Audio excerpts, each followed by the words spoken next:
Hey there, after lunch on Monday now, I was just thinking of a little bit more details regarding our whole chainsaw chain and bars with gauge and pitch and profiles and stuff. And so I thought it might be appropriate to do a video on that to try and help clarify some of that stuff. So there's people that can get a lot more technical than me, and I'm just going to try and keep it pretty simple here. But we're talking about earlier smaller displacement saws that have been ported, and it's sort of like a Ford Ranger pickup truck. You can get it four-wheel drive, but if you throw 42-inch meats on it, it's probably not going to have the power to pull that. And that's kind of like how these come. So they come with a 3/8 low profile chain, because they know that from factory they don't have all that power. If we were to take our Ford Ranger and throw a Cummins 12 valve swap in it, and of course we'd need a new transmission as well, so anyway, we put a NV5600 in it, and now we got some, and some new rear ends and all that stuff. But anyway, so now we got a truck that's got the power to spin them 35-inch or 42-inch meats on it, and that's kind of the same as going up to the 325 or potentially even a 3/8 regular versus the low profile or Pico or whatever you want to call those. But obviously from factory they kind of have a good idea what kind of power they're expecting those things to put out. So but anyway, so we know there's spurs. Okay, so that's what that thing is. It's welded right onto the drum. If you end up wearing this thing out, and it happens over time, there's one there. You can see how the jivers wear into it, and if somebody uses the wrong pitch of chain, then it causes them to wear even faster. So one of the better ways to go about that is kind of like the professional type saws come with, and they call this a rim sprocket or rim drive. Okay, and so it drives it on the rim of the sprocket, and if you end up needing to change the sprocket because of wear, or like we're talking about doing here, going from 3/8 low pro to a 325, we can do that just by changing this rim sprocket. Okay. There are a couple things to be aware of though. These also have different sized centers in them too. Okay, so you can end up with a small or a variety of the bigger centers in it. So basically all that means is where it mounts onto this drum is bigger. Okay, so the smaller one won't go on that.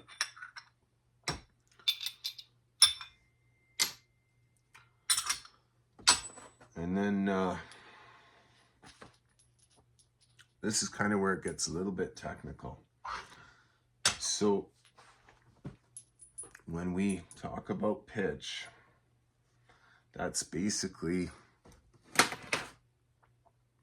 the space between your rivets, and they measure that over a few of them and divide by a certain amount, and all that stuff. But at the end of the day, we're looking at whether it's 3/8 LP, whether it's the 325, which I don't know if my light's going to be good enough, but it's stamped on these,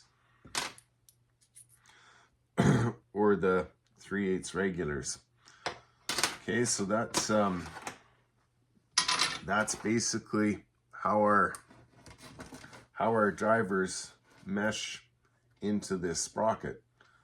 Okay, so if we end up with the wrong one, then it's not gonna sit in there properly, and it'll end up chewing it up.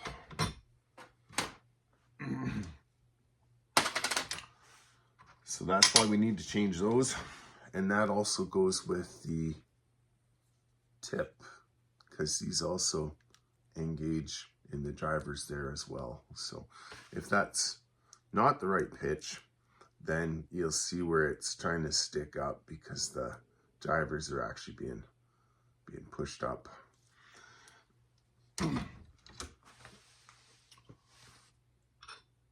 Okay, and then the other part of this is the gauge.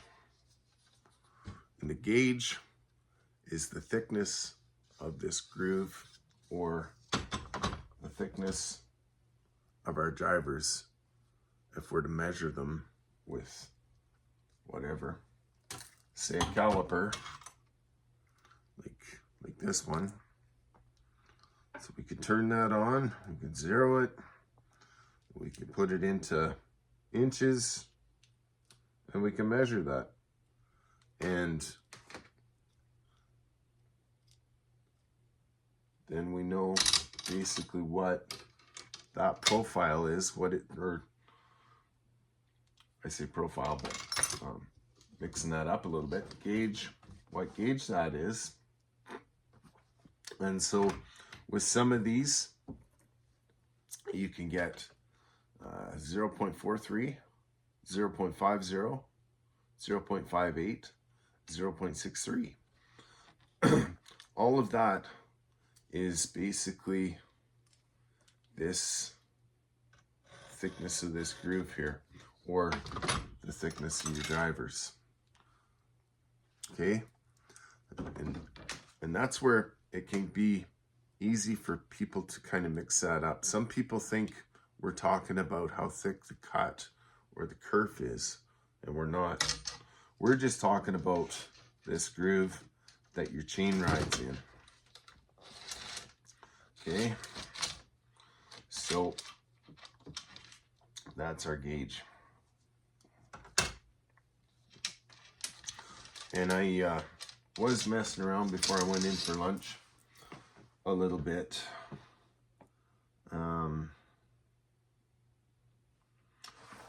So what I wanted to do was show you some of the differences in bar thicknesses. Obviously, if we are going to go to narrow kerf, kerf of course is how much thickness of the wood that we're cutting out every time we put our chain or saw into the wood to cut it, how wide that opening is. So obviously narrow kerf in theory is narrower than 3/8 regular. That's all they're basically getting at there. Okay, so the thing that we then need to also think about is that we actually get a narrow kerf chain if we're going to get a narrow kerf bar. And so with this speed cut, that's a narrow kerf from Oregon. It's aluminum core, so it's nice and light. This one's an 18-inch. And so if I measure that, I'm going to zero that out, measure that with my calipers,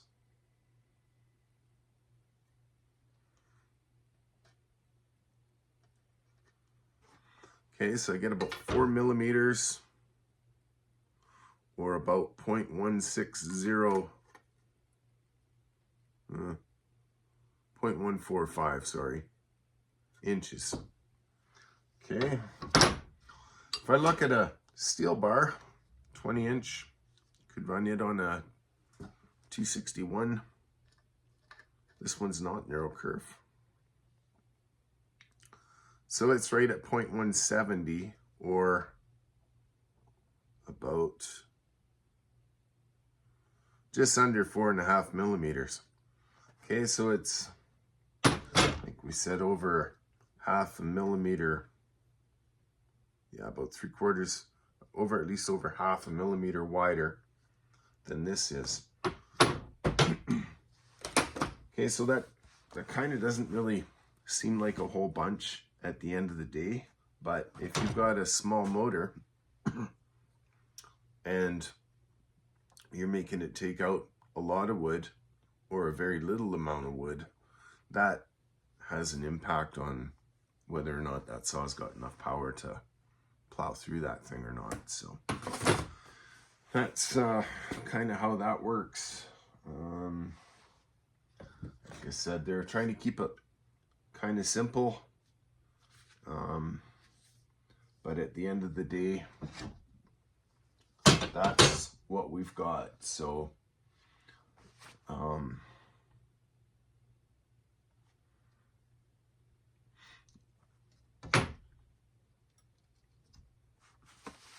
don't know if I got anything else to add to that right now. We'll come back to it, I guess, if I think of something better. Maybe what I'll do is actually a couple of measurements of the outside width of the chain, the kerf. So we'll try that. Okay, so got my 32-inch Husky bar, and it's about 4.5 millimeters wide. Excuse me, which is about 0.17 of an inch. And if I look at basically squeezing that same chain, the outside of the tooth on the one side, because they alternate, right, to the outside on the other one, we're actually removing close to 0.3 of an inch, or close to 7.5 millimeters. I'm not sure if any of that's going to show up, so you might have to take my word for it. Okay, for that. So, obviously, we want a little bit of wiggle room for our bar when we cut through that log or stump or whatever, so that it's not squeezing right tight against that chain, or sorry, against the bar. The chain in the old days, they used to call it saw set, where they would tip the teeth out a little bit wider so you get a wider kerf. Same kind of principle here. Okay, then I'll get a narrow kerf here, and we'll just take a peek. Okay, so I got that little Oregon speed cut bar that I had on my Echo 4910 or 501, and it's at 3.9 millimeters in width, the actual bar. And then the width of the cut, or the kerf, is right around 5.5 millimeters, maybe a little bit more. It's under 6. That other one was over 7, almost 7.5, I think. Okay, so this one's actually a steel chain, and I think I got a narrow kerf Husky chain here too, so we'll check that. I got a Husky X cut here. It's got the gold link in it there, so you know where to start filing or whatever. Okay, so same kind of deal. Our width of our thickness of our bar didn't change, so it's about 3.7 millimeters. The width of the kerf for the cut, let's make sure that zeros. Yeah, about 5.5 with this one as well, give or take. Okay, so that makes a bit of difference, right? That's almost 2 millimeters in width between the 3/8 regular to this narrow kerf stuff here. Okay, so that's really significant. Like, where am I here? I'll try and do this. Yeah, so that's like a third less wood that little saw is having to remove from the width of the cut as it's going through it. Okay, but yeah, don't get your gauge mixed up with your kerf. Gauge is how wide your drivers are, or how wide the groove of the bar is, and the kerf is how wide the cut is. All right, hope that helps. Okay, take care. And just as an example, this is a 325 pitch bar with a 3/8 LP chain on it, and so it won't actually fit in there. If you try running that, you can wreck your chain or your bar tip and your sprocket. These end up real sharp and jagged when somebody does that.